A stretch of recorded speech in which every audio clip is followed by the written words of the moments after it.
Hey guys, and welcome back to Mika Reacting Reviews, where we're reacting to things on the internet. And today we're going to be talking about Dr. Jordan Peterson. And apparently, Mr. Peterson is fatphobic. So I actually saw this tweet the other day, and when I saw the tweet that Mr. Peterson tweeted, which is a retweet of a Sports Illustrated cover of a plus-size model, and I believe it simply said something like, "This is not beautiful," or "not beautiful," and "no totalitarian or dictatorship or woke culture is going to convince me that this is beautiful." I'm paraphrasing, I'm sure I'll put the image on the screen. And I'm seeing reports that people literally went crazy, outrage mob galore, and ran Mr. Peterson off the internet. I don't think Dr. Jordan Peterson went anywhere. I think he just decided not to engage with the trigger folks on their interwebs. I could be completely wrong. I personally don't believe that Dr. Jordan Peterson meant objectively that he feels she's not beautiful, like outwardly beautiful. I think what he was trying to say is that the idea that it seems like the mainstream media, the culture, the social media is trying to push this idea that being overweight, that being fat or being obese is okay.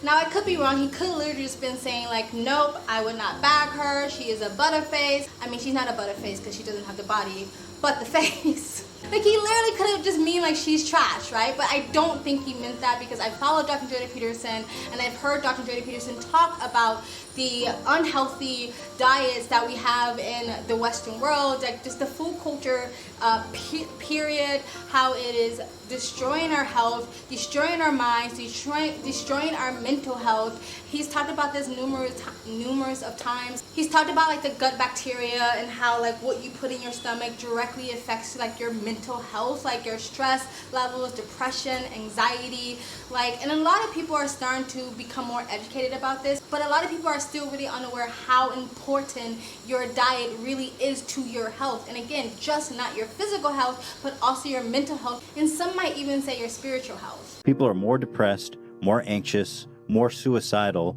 Is that a symptom of something unusual going on in our society? Can't shake the sneaking suspicion that it has something to do with our diet. We know that obesity is skyrocket. Yeah. Certainly one of the reasons is that people eat far too many carbohydrates. Right. You think it's the insecurity and the negative feelings that come with being overweight, or the actual food? No, I think there's something wrong with what we're eating. And there's more and more evidence that dietary sensitivity, for example, is linked to conditions like schizophrenia. Your gut bacteria, turns out, which you have a lot of, you have about 100 times more bacterial cells in your body than human cells. The gut biome produces a lot of neurochemicals, and so it does play an integral role in the regulation of your mood. Well, let's say you eat a lot of carbohydrates and sugar. Okay, so what happens is that you grow bacteria in your gut that really like carbohydrates and sugar. I think that same bacteria is messing with people's mood, maybe.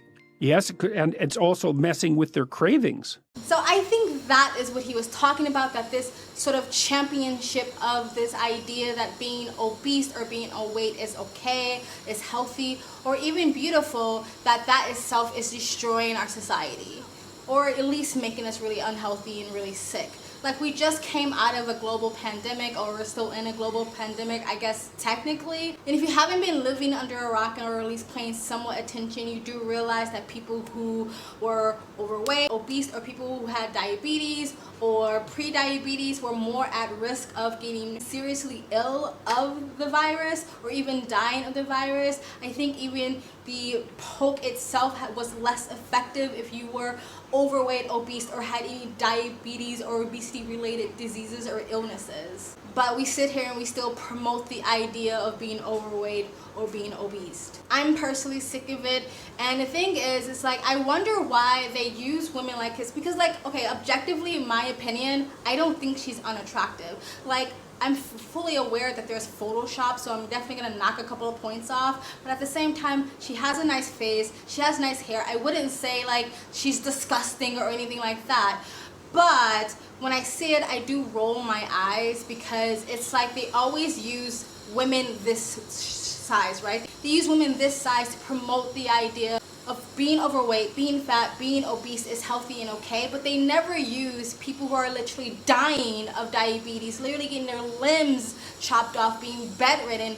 They don't use those people's images of the idea of being fat or obese or overweight, or like the whole health at every size bit. Why don't they ever use the wheelchair bound woman or man? They will never use a man, they don't care about overweight men, but why don't they ever use that image to push that idea? Because it's the same thing that progressives or the left or the wokes always do. They need to make their narrative more digestible to the masses or to the public. They're not going to use the person that haven't got out of bed in years to push this idea that being overweight or being obese is totally fine and beautiful, because that's not as digestible as using someone who's kind of in between, has a beautiful face, has lovely hair, to push the idea that being overweight, being obese is healthy and beautiful.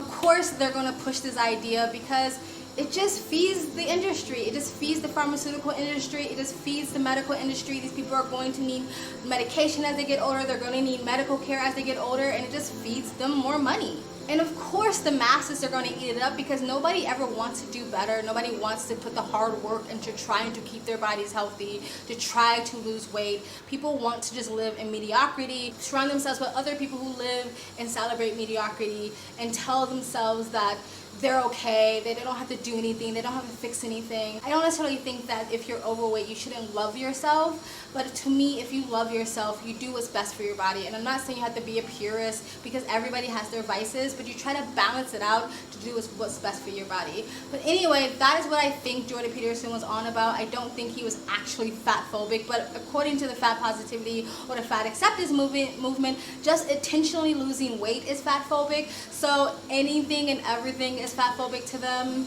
Anyway, Jordan Peterson, we still love you over here. You keep doing you, boo, and you guys have a great day. Bye!